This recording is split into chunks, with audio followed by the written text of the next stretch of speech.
In today's video, we're going to be learning about body parts that will disappear, like your appendix, tailbone, and even your ears. Let's get right into it. Number 9, the appendix. Appendix is like the kid picked last in gym class. It's there, but no one really knows what to do with it. Back in the day, our ancestors were munching on leaves, bark, and whatever else they could find in the wild. So yeah, guys, I'm pretty sure the appendix would process a lot of random stuff, especially because humans used to eat raw meat after some dude would kill like a boar or a pig or like an ox out in the wild. They would consume it because they didn't really know to cook things back then because they had IQs less than that of a chimpanzee. So the food needed to be processed somehow, and apparently the appendix would do that. Now, fun fact, I do not have my appendix. A lot of people don't. Because we don't use the appendix, it kind of just like shrivels up inside of your body, and then eventually it could get infected, and then you get something called appendicitis, where it starts to get bigger and bigger, and it has a chance of exploding, so you have to get a surgery to get it removed. But yeah, your appendix literally does nothing right now. In those days, the appendix might have helped them digest all that tough plant matter. But now that we've upgraded to pizza, ice cream, and all those delicious processed food, the appendix is just kind of twiddling its thumbs. In fact, the appendix is so useless that when it gets inflamed, doctors just yank it out, and you can live a perfectly normal life without it. So, what's the future looking like for the appendix? It's just going to go away. On its way out. In some populations, up to 1 in 5 people are born without it. Imagine a future where no one has an appendix, no more midnight trips to the emergency room, no more scars from appendectomies, just a smooth, uninterrupted life, free from the threat of a rogue organ. I don't know if you guys think about this often, but I think it's so cool how just the body and really just like animals and plants and the world in general knows what is useful and what is not useful, and it basically is trying to get rid of anything that is wasted space. Because your appendix in your body doesn't really do anything right now, unless you're outside eating leaves and grass and eating raw meat, which you guys totally should not do. That is not something that you should do, especially because your appendix is not what it used to be hundreds of thousands of years ago. So it probably wouldn't even do anything, even if you did go outside and eat grass like you were a cow. But it is so cool to me how the world is just trying to be as efficient as possible. It's trying to get rid of stuff that doesn't really have a purpose anymore. And then it's trying to evolve in different ways to try to make us even better than we were before. It's so cool. I love evolution. Number 8, toes. Now you might be thinking, toes? Hey, I use my toes to pick up socks from the floor and to look cool in flip-flops. I love my toes. As humans, we're not really giving our toes the workout they used to get back in the day. I guess you're right. Our ancestors needed strong, grippy toes for climbing trees and chasing down their weekly groceries in the wild. But nowadays, the most action our toes see is when we stub them on the coffee table. So, scientists think that over a really, really long time, our toes might just get shorter and less useful. I don't know if I fully believe this one because I'm pretty sure that your toes are used for balance a lot of times. So I could see our toes kind of like shrinking and getting smaller, but I don't think that they'll ever fully go away because they do serve the purpose of like literally giving you balance, and like sometimes you do kind of use your toes for certain things here and there. And I also like just kind of playing with my toes, like kind of just like doing my big toe and rubbing it against my other toes. Like it's kind of satisfying for some reason. I don't really know why. Maybe that's just a me thing. But I really don't want to like think of a world where your toes are no longer there. The foot would look so weird. It would just be like a pad without any appendages, like little tiny toes that you can do stuff with. It just seems so weird. Maybe we can lose our pinky toe. You know, that thing kind of just like dangles there, and it's kind of annoying, especially when you got to clip the pinky toenail. I feel like it just is always weird to do. But my other toes, I like my other toes. I want to keep my other toes. We're talking way into the future, so don't start throwing out your sneakers just yet. But with the way we walk and run... Wait, wouldn't you still need sneakers even if you didn't have toes? Right? The big toe is doing most of the heavy lifting. And it's not just about not needing to swing from tree to tree anymore. Our fancy shoes are keeping our feet so cozy and supported. Our little toes are getting lazier by the generation. So, you will not see humans turning into toeless beings in your lifetime. But that's one good. Day, way down the line, Our descendants might look at pictures of our feet and wonder why we had all these mini fingers on our feet. I feel like at that point too, I don't want to live in this world either, but in the future when AI is doing basically all of the work for us and we have like AI robots that cook, clean, grab your groceries, do all of your chores, basically do all of our work, we'll basically turn into the people from the movie WALL-E, where they're just in a spaceship, everybody's in their chair, and everybody kind of hangs out, and they literally are just potatoes, just big old blobs. So I feel like in that future, because we're not really using our hands, our feet, our toes, our legs, or our arms, we're kind of just sitting there. I feel like all of our limbs are slowly going to devolve and just slowly go away because in the far, far, far future, we're just not going to use them like we do now. Number 7, the Jacobson's organ. Did you know humans have a secret superpower? No. We can detect pheromones. Well, sort of. We have this little organ in our nose. Is that when the Jacobson's organ. Is that when I smell a fart? Its job is to detect pheromones, which are like the secret language of attraction in the animal kingdom. Now, before you get too excited, our Jacobson's organ is pretty much defunct. Imagine having a top-secret spy gadget, but the batteries are dead, and the warranty expired 1,000,000 years ago. That's well, this is stupid. What we're dealing with here. Why do we not have this? When our ancestors were still rocking the caveman look, this little organ was probably a pretty big deal. It might have helped them pick up on subtle scents that signaled things like, hey, I'm fertile, or back off, I'm angry. But as we evolved... I feel like back then, though, because they didn't have soap, toothpaste, or really any sort of idea of what a shower was, I feel like this organ was probably pretty useful back then because everybody probably smelled like a wet fart sock inside of a dirty shoe. Everybody smelled like absolute turds back then because they couldn't wash themselves. So they probably just smelled like BO, farts, and old bananas. So I feel like this organ allowed people to sort of smell through that wave of horribleness, and they could smell like the good part about somebody or something, and that's probably why it was a thing back then. But now, most people shower, people like smell okay, other than my dad sometimes kind of smells like farts. But yeah, we don't really need this organ anymore. Got smarter. We started relying more on our other senses, like sight and hearing. We figured out that it's probably easier to just ask someone out on a date rather than trying to sniff out their pheromones. Nah, too scary. Some people are born without a Jacobson's organ altogether, and guess what? They're doing just fine. It's not like they're walking around wondering why they can't smell love in the air. And even for those of us Where's my girlfriend? This little organ, it's not exactly in tip-top shape.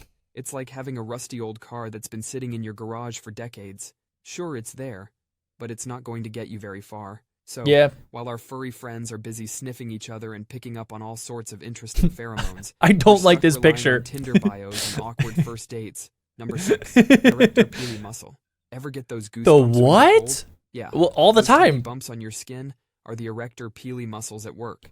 But here's the deal. They're about I don't know about you guys, but I always thought that when I got goosebumps, it was just like my hair, like the little area below my hair follicle that would just get raised because I was cold. So it was like trying to like move my hair further out from my body because like the hair on your body way back when we didn't really have clothes or anything, we were a lot hairier. So the hair on your body actually kept you warm during cold times. So I always thought that like when you were cold and you got goosebumps, your hair would just get raised and it almost acted as like extra armor to protect your body from the cold. As useful to us now as a comb is to a bald man. Back in the day, when our ancestors were rocking some serious full-body fur, these little muscles were pretty useful. Imagine a caveman facing off against a saber-toothed tiger. Suddenly, his erector pili spring into action, making his hair stand up like he's just been electrocuted. The tiger takes one look and thinks, oh, whoa, this guy means business, and backs off. Check out that caveman. All of his hair just started getting real staticky. I better leave that man alone. He's crazy. So the erector pili is on the evolutionary chopping block. As humans continue to evolve, these muscles are getting weaker. That would be weird. Who knows? Not having goosebumps. Generations down the line, I can see them now. Might just be a cool thing our grandkids read in history ebooks. Look at my goosebumps. The tailbone. This little bone at the bottom of our spine is a leftover from our ancient ancestors who actually had tails. So yeah, guys, I know this will never happen because the tail is basically a body part that if this video was made like 100,000 years ago, that would be on this list of body parts that will disappear one day. The tails have already disappeared. I personally hope that one day tails come back, even though we are slowly losing our tailbone, like this video is saying. I would love it if the tailbone started to go in the opposite direction and it started to grow back, and people eventually, in like a million years from now, had tails. I feel like having tails would be so cool. We would probably need to figure out different ways to wear clothes because we would need like little holes in the back of our jeans and our shorts and stuff. But imagine a world where everybody has tails. It's basically like having an extra arm with like only one thumb, but like you could wrap your tail around something. You could like open the fridge with it and then use your hands, or you could like use it to play pranks on people. Like imagine you have both your hands and you have a tail popping out, and then you like tap somebody on the shoulder that's next to you, and then you're like, it wasn't me. I don't know who it was. Imagine the world. It would be so amazing. Now, you might be thinking, why do I have this useless bone just sitting there at the bottom of my spine? Well, it's not entirely useless. It does serve as an attachment point for some muscles and ligaments, but it's not exactly pulling its weight anymore. Back in the day, our ancestors used their tails for balance, communication, and maybe even for swatting away bugs. Our ancestors are always so ugly. Walking upright, the tail gradually disappeared. Now, it's just a small reminder of our evolutionary past. Sometimes, very rarely, babies are born with a vestigial tail. This is a small, fleshy growth that contains no bone. I did not know this. And blood vessels. It's usually removed surgically after birth. Oh. The palmaris longus muscle. This little guy is like the appendix of your arm. It's just hanging out there. Why? Not really doing much. In fact, about 14% of people don't even have it. So, what does this muscle do? Well, it's supposed to help with wrist flexion, which is just a science-y way of saying it helps you bend your wrist. But your other arm muscles are already doing a pretty good job at that.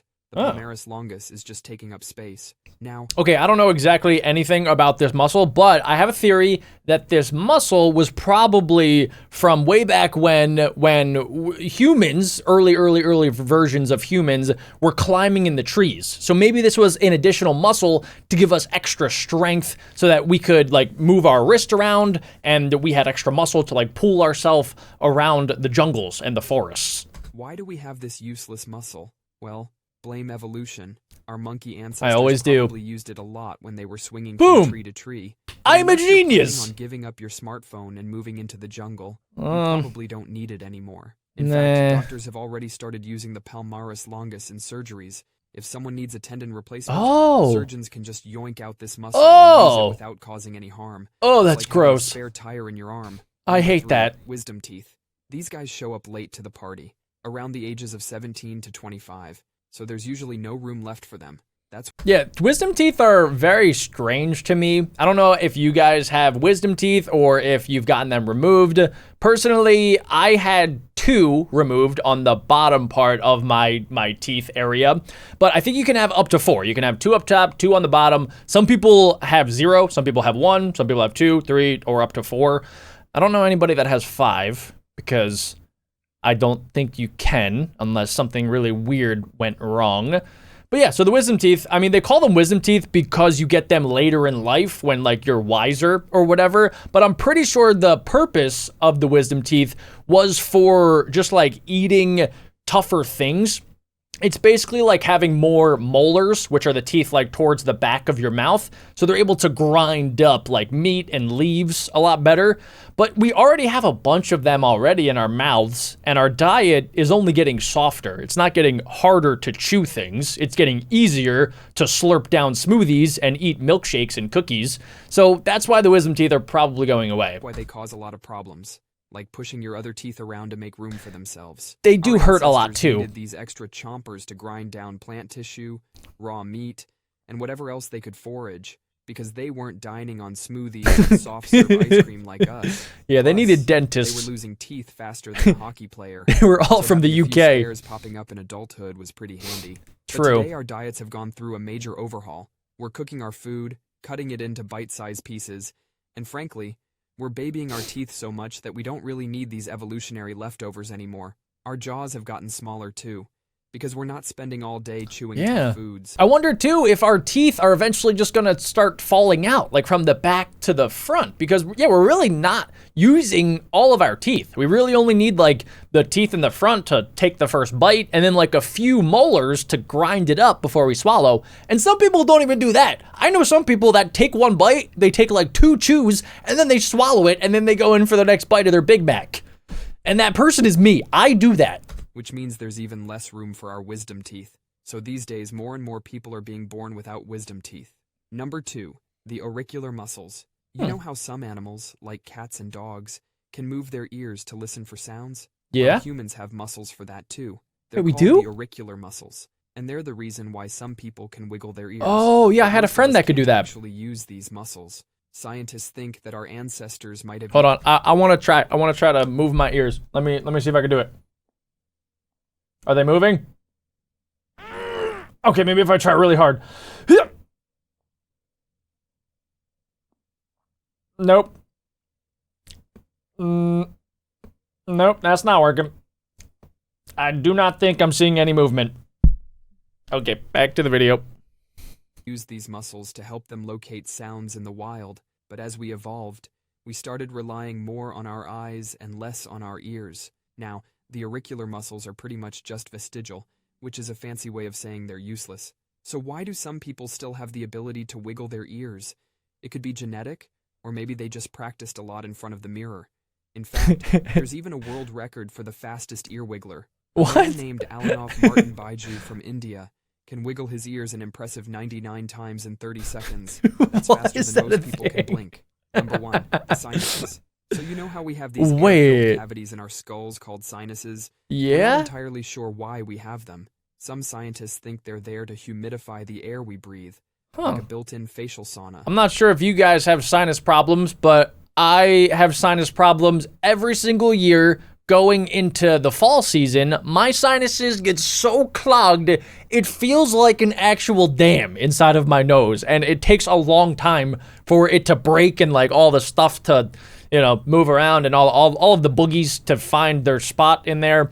But my sinuses are so big, and I never realized that sinuses were on the way out, that we are slowly devolving and we don't need the sinuses anymore. Others believe they make our skulls lighter, so we don't topple over from the weight of our big brains. And some of them believe they might play a role in our immune system by producing mucus to trap bacteria and other germs we breathe in. That would make most sense. Of us, the only time we even think about our sinuses is when they get infected. Exactly. It causes pain. So, what's the evolutionary future of our sinuses? Go away. Some researchers think they might be slowly disappearing.